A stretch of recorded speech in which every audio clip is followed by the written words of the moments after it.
U.S. Representative Rodney Davis held a press conference on Tuesday, April 30th at Southern Illinois University, Edwardsville. Davis discussed his Opportunity Knocks Act legislation at the NCERC at SIUE Advancing Biofuels Research. Davis was joined at the press conference by Center Director John Koppert and SIUE Chancellor Julie First-Bovee.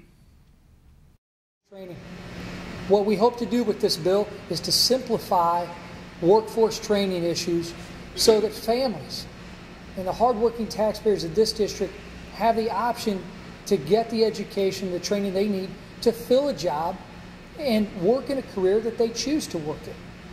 Now, John and I talked about an example a few years ago where there were a couple of individuals who were laid off from their job and wanted to get retrained to work in the biofuels industry.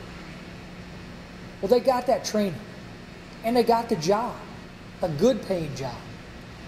But then the government said, you've got to pay your unemployment benefits back.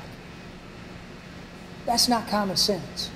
It's common sense to me that when one loses their job, that if they want to go back and get the training they need, if they want to pay for it themselves even, that they ought to be able to do so without losing the unemployment benefits that they've worked so hard and that they deserve at that point in their life more than ever.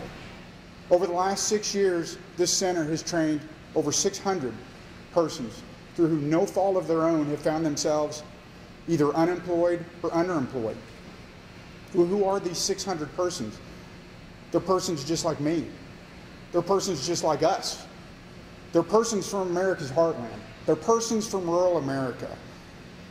These are folks, they understand the value system of rural America.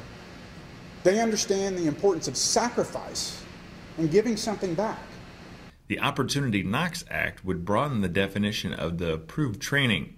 It would also require states to approve any worker who is seeking training under the Workforce Investment Act, any industry-recognized certificate, any apprenticeship, or any associate or baccalaureate degree program.